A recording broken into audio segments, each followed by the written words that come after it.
A graça e a paz. Nessa oportunidade, eu quero falar com pessoas que frequentemente, com certa frequência, se sentem muito angustiadas, condenadas e às vezes até sem esperança, mediante a leitura de Romanos capítulo 7.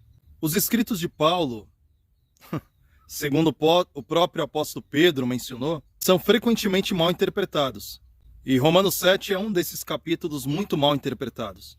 Eu quero te dar um parecer, talvez inusitado a respeito desse capítulo, mas que vai te demonstrar a beleza escondida por detrás dessas palavras.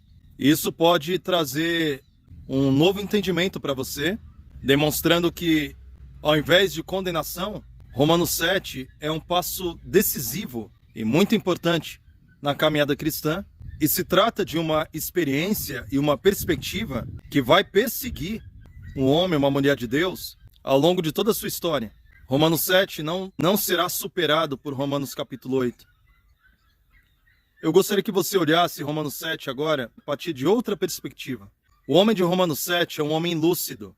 Veja, enquanto o fariseu da parábola descrita no Evangelho de Lucas orava de si para si mesmo, dizendo: graças te dou, ó Deus, porque não sou como estes e tais e tais e tais. O homem de Romanos 7 reconhece que ele é carnal, vendido à escravidão do pecado.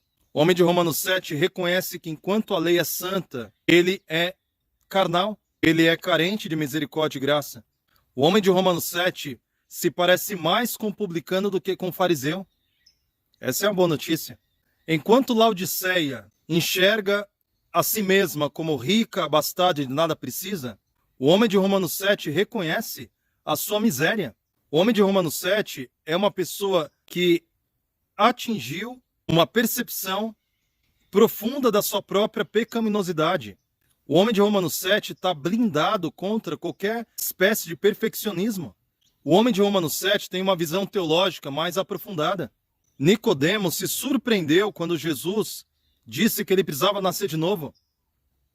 Romanos 7 não tem essa dúvida. O homem de Romanos 7 sabe que ele precisa nascer de novo. O homem de Romanos 7 sabe que ele carece desesperadamente da graça e misericórdia divina. O homem de Romanos capítulo 7 encontra-se na posição que eu chamo de ato do desespero.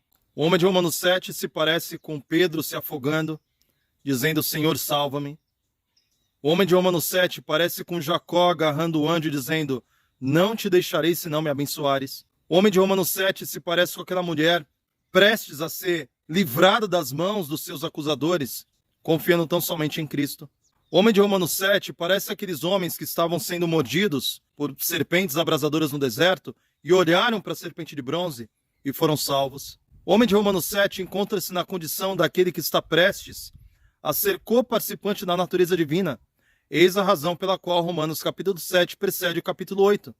Quem não passa por Romanos 7 constantemente, e por isso que eu digo que Romanos 7 não será superado, porque eu não consigo enxergar alguém que passa por essa existência, eu estou falando de pessoas espirituais, que não sintam Romanos 7 no seu calcanhar durante toda a sua caminhada cristã.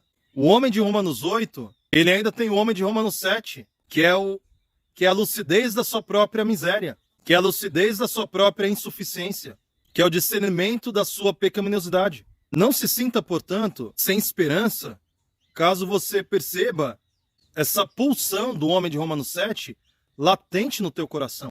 Se a tua consciência constantemente te acusa de você estar nessa condição de Romanos 7, louve o nome do Senhor, porque 1000 vezes melhor estar na condição de Romanos 7 do que na condição de Laodiceia, do que na condição de um fariseu, do que na condição de alguém que é incapaz de enxergar sua condição, uma condição precária, uma condição deficiente, uma condição de alguém que precisa desesperadamente do Espírito Santo.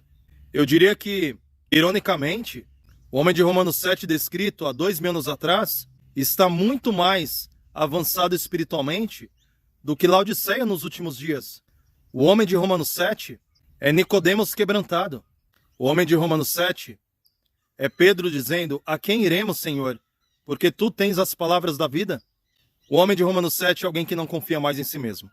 Então, eu me sinto muito homem de Romanos 7 a todo momento, dizendo: miserável homem que sou, quem me livrará do corpo desta morte? E assim como nas histórias bíblicas, o refrigério está a um passo. Porque o justo viverá pela fé, a fé no Cordeiro de Deus que tira o pecado do mundo.